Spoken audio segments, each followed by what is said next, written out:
Hello, everyone, and welcome to AGNT Speaks. I am your host, Erin McCabe, and I come to you from Unity Village Chapel, from Unity headquarters, and from the beautiful state of Missouri. And I am so delighted that you're joining with us live streaming right now. If you are live streaming, but you have the time and the space and you would like to get up close and personal in the Zoom room, you can see the link below and you can just get into that Zoom room right now where you can watch this live broadcast, and then you can stay for the little after party for some questions and answers, or bring your prayer requests, whatever is on your heart. So thank you for being here with us today. And I am just delighted to be welcoming two of my amazing, beloved women of power that are in my heart and that are colleagues and just incredible lights in their spiritual community. So we have Temple Hayes from Florida, and we have Michelle Medrano from Colorado. So we've got Colorado, Missouri, and we've got Florida in the house, as well as our beloved Barbara Fields, who is the incredible light behind AGNT, and she is coming to us from California. So with that said, we're going to have a great conversation today, and we were talking before this about what the conversation today is around, and there's so much to talk about, isn't there?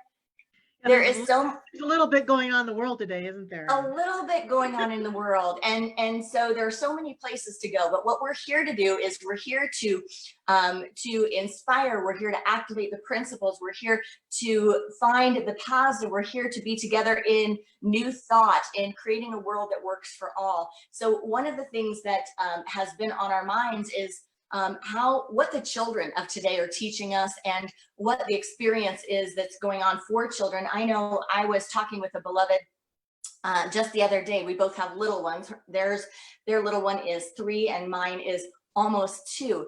And we were talking about, which a lot of parents are talking about right now, how this current experience is affecting and is going to affect the children, like how it will affect them in the long term. And, as parents, wanting to make sure they don't have scars, but instead they have tools. And so it's a difficult thing when you try to socially distance with a very young child because they don't get it. And for me, I've been just very aware of what I do so that I'm not kind of teaching her not to hug people.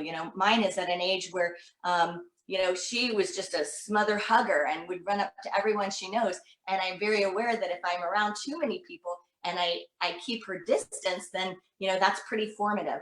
And so one of the things I was talking to these beloved mothers about was, how do we use our principles to step into the good for our young ones? And how do we become aware so that we can create as positive experience as we can from what's going on right now? And so they were giving some examples of what their child is going through as far as washing the hands, or what we do with people, and not wanting to create fear, right? Not wanting to create a fear of other, or a fear of health and stuff like that. And I said, what I think we can hold on to? I grew up in the state of Indiana. We did a lot of tornado drills, right? I mean, in Indiana, you when you're little, you get under the table and you do the head thing, and you line up in the hallway. Your whole class lines up in the hallway, and sirens are going off and all of this. And I said, I can tell you this: I am the most comfortable with tornadoes out of any natural disaster. I would pick an area where there's tornadoes over an area where there are hurricanes or earthquakes or whatever it is, right? So I did not inherit from that experience. I did not inherit a fear of tornadoes.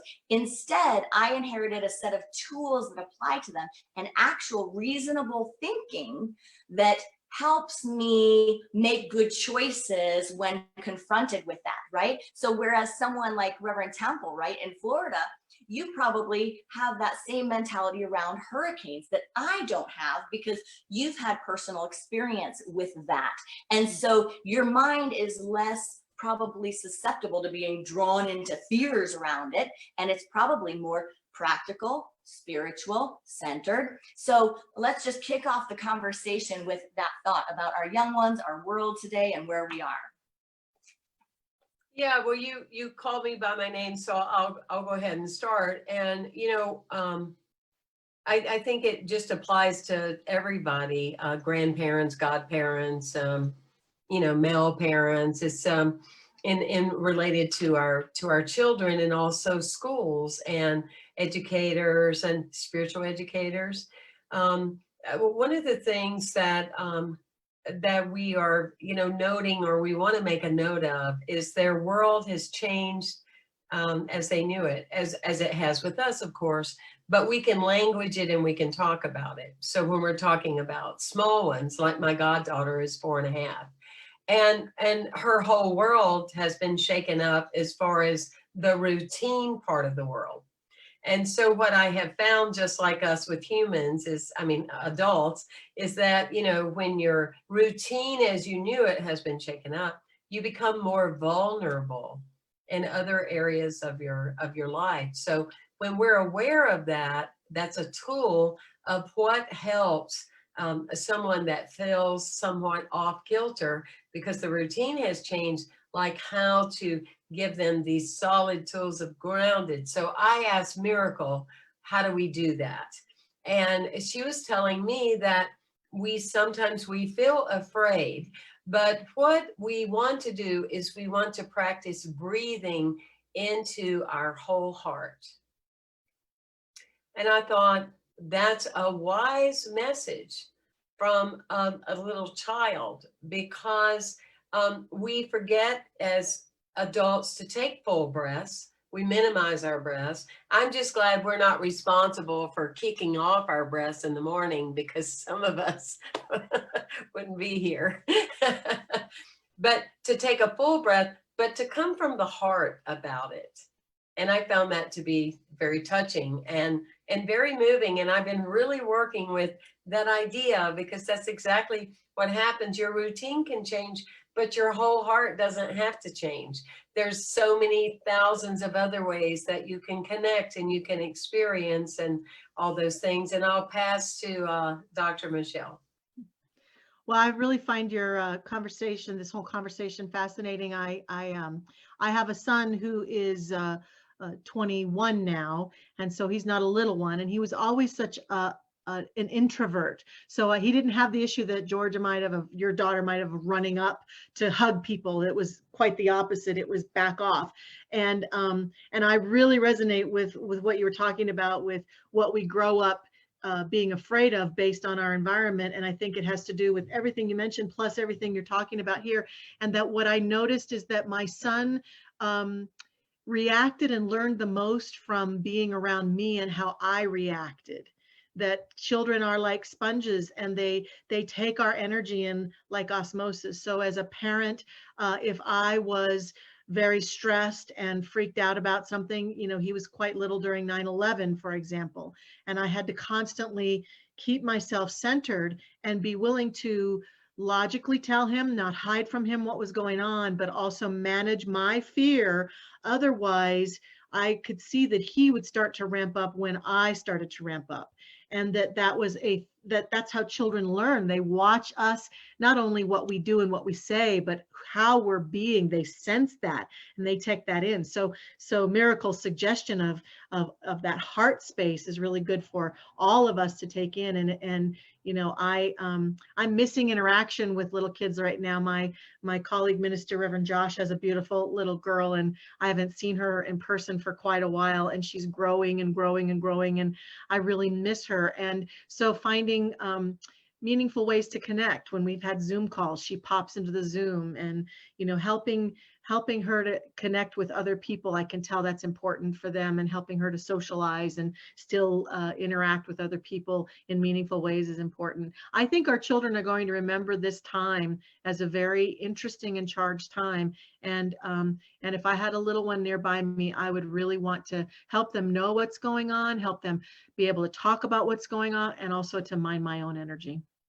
be powerful. Yeah, I really love that reminder, because it is like, if you watch a child watch a video, or if you watch them read a book and they begin to memorize it, right? They can fill the blank, they can answer the next word, they can act it out, and they can respond. And if you really pay attention to everything that you know, all of the contents, you'll see it popping up in other places. And so it is with parenting, grandparenting, or stewarding, you know, a beloved child. It is you are the instructional manual that they are looking at. You are the video that they are watching. You are the record that they are playing. So that takes it to another level of saying, how consciously can we be present to all of this, remembering that we are laying groundwork here, we are creating memory here, and what is it that we want to model? What gift would we want to give for these children to realize that this is how we move through interesting times. This is how we presence it, and what they'll remember it like will they remember, you know, people crying all the time, or yelling all the time, or being angry, or being short? Or will they remember a lot of quiet time, a lot of close time, a lot of connected time, a lot of screen parties, a lot of, you know what I mean? Like, what will they remember from how we show up? And that's a beautiful reminder, because don't we want to always be living our lives like that for our own selves too? You know what I mean? Don't we want to, regardless if there is a child witnessing our lives, don't we want to show up that way for ourselves and for our community and our world? Well, also, you know, pertinent to, you know, all of us as children of new thought, of this teaching. It's been interesting to me because, you know, we have solidified a full belief that we're willing to give our lives to, that says we welcome everything, and whatever it is going to be for our highest and best good. It doesn't mean it feels good, or that, oh, we would have called this one forth or whatever. But to me, we called this in. We invoked it. We needed to see clearly, or whatever all the mantras were that people were using. And so it's interesting to watch the children that are showing up in adult bodies in new thought of how they are responding to this, you know, and, or, you know, often people are complaining, or they're bored, which I can't relate to that. But, you know, it's like, to me, it's the Buddhist, it is what it is. And it is what it is. And so it's like, it is what it is. And this is going to be, as my little girl would say, this is the best day ever. And so it's like, with this being what it is, and this being the best day ever, then I'm going to welcome that from a consciousness that says, this is going to make all of us more alive, more vibrant, more dynamic, more energetic, blah, blah, blah. And of course, then that winds up to be my reality, because I've put that in there, and it winds up being your reality. And Dr. Michelle, the great leader she is, it winds up being her reality, not because we just fluked and saw that on a bumper sticker. We've been preparing our belief system for that all along. So this is one more thing, and next year it'll be one more other thing. But it doesn't matter the thing that's outside of us. It matters our relationship with what's inside of us, that power, that unwavering groundedness, that it is what it is. And yeah. I'm going to maximize this experience and do the best. And that's what I tell Miracle. Yes, this is a thing, and there will be other things. And it means much as you make it mean. It's going to mean something. It's going to be an altercation. It's going to change your life forever. Mm-hmm. Or you can sit around and complain about it and give all your power away. No fun. Yeah, I think what you're saying, I hear you saying partly, Temple, is that we've been the building blocks of the current reality, our consciousness and our choices, overall, the collective of what we're currently experiencing. And we have to recognize that our children are the building blocks for what's next. They're part of that evolutionary journey. And so, you know, last night I was watching the show, and this character said in the show something that's really stuck with me today. This person is facing a choice, and this man said to her, "You're making the choice, and the choice is making you." And it really struck me. And it's like, you know, the choices that we're making with and around our children, are helping them to make choices that are making their future. So I want the children of our future to be completely aware and know what's happening and not be in denial and not pretend that something extraordinary isn't going on right now, and be fully aware of it to the degree that it makes sense, and also be able to peacefully and courageously walk forward in it. So I'll be happy to be part of that. That's right. That. Yes, because, Powerful. and also, you know, that piece that you're both, you know, kind of teaching to is that idea that when we resist a current reality, when we resist it or say that it's not here or it doesn't exist, you know, whatever, it doesn't make it go away. In fact, resistance expands something, and that's what we're seeing. We're seeing the expansion of something through resistance. So how can we consciously be in what is? And, you know, Reverend Temple, you said that piece about, you know, we're going to co-create this as, you know, the good. We're claiming the good in it, and that's not a passive practice. This last Sunday, when I was giving our Sunday conversation at Unity Village Chapel, I pointed that piece out, in that every wedding that I do, there is a piece that I always include, and it is that this marriage is a safe harbor, a place of safe harbor and repair. And it doesn't stop there. It doesn't say just because you're getting married, just because you put a ring on your finger, just because you said yes, it's not a place of safe harbor or repair. It is that because you have committed to making that happen. So I say that in every ceremony. I say this place will be a space of safe harbor and repair because you are committing today to make that happen. And that's what we're talking about, this commitment to create a world that works for all, to dedicate even this time to the great expansion and the greater good. Hallelujah, sister. Yeah. Hallelujah. You're spot on. And you know, everything is what we make it, as far as a teachable moment, you know, and like I tell Miracle, you're wearing a mask right now. And I pray that you will not wear a mask throughout your life of being somebody that you're not. This is a mask you can see. I want you to be able to wear the mask of, you know, who you are in your life. And I've been, you know, I'm not celebrating the 500,000 people that have, you know, their lives have been taken because of COVID, but I'm certainly celebrating as a collective 7.5 billion people that we were forced to take a time out. Because, you know, in our practice, we teach, as far as one of our principles, that timeouts aren't just preventative, they're necessary. They require you, they build you, they grow you. And for our world to take this sacred time out has been very powerful. That's forced upon people to go sit, be still, you know, get in touch with yourself again, check in. I mean, silence is one of the best medicines we can ever offer to ourselves and to one another. And it really is clearing up, and, you know, and all the sentient beings, which AGNT is also about, you know, let's also remember the sentient beings. I bet some of them are going, oh my gosh, how refreshing. Oh my gosh. Oh my gosh. You know, they can give our waters a rest, you know, they can give our trees a rest, you know, blah, blah, blah. Anyway, it's beautiful. It's really beautiful. Yeah, I think there's a rule in the universe that I follow all the time. I think it's a principle. There is nothing that is all bad and nothing that is all good. There's no person that is all bad or no thing that is all good.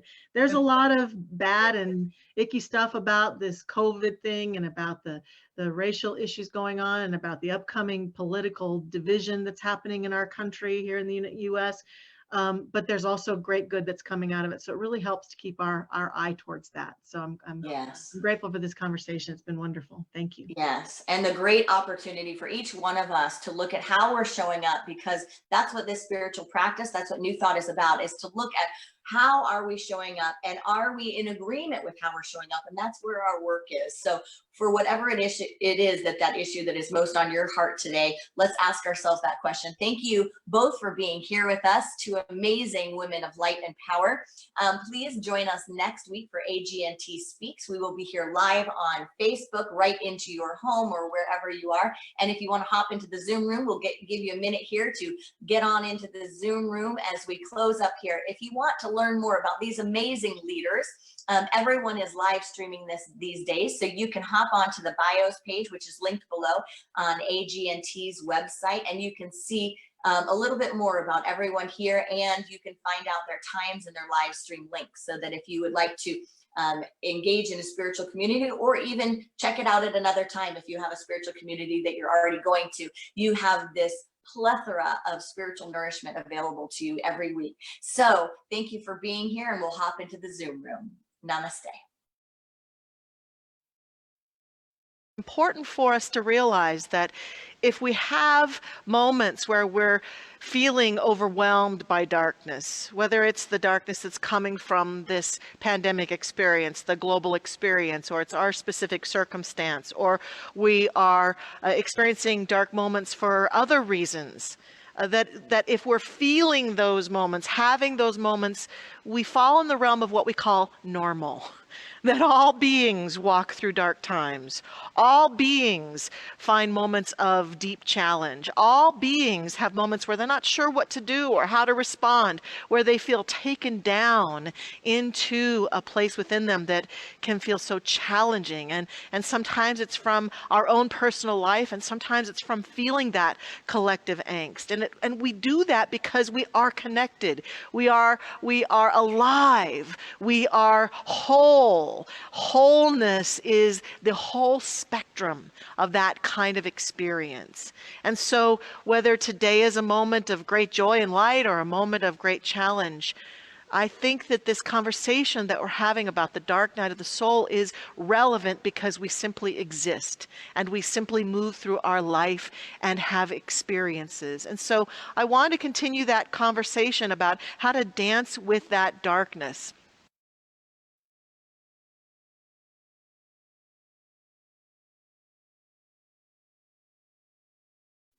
So thank you everyone for joining us, and we will see you next week.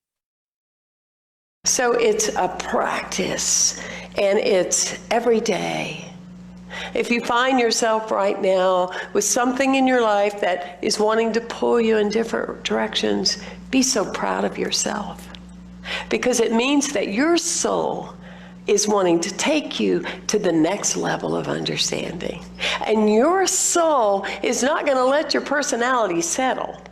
Because our personalities sometimes just want to pick up a chair and drink a virgin mimosa and just call it a day. And life doesn't work like that, because life is about what you give to the table of understanding and of participation. Yes? Yes, ma'am.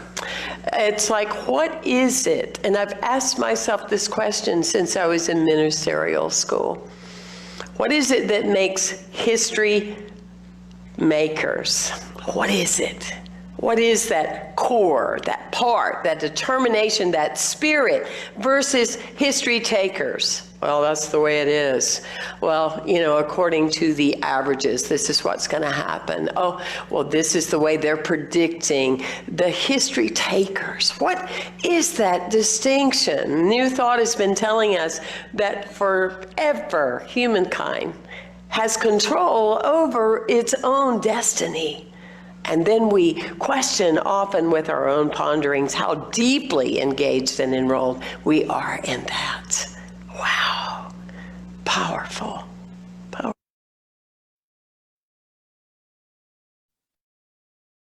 So that was a brief message from both of our beloveds here as you're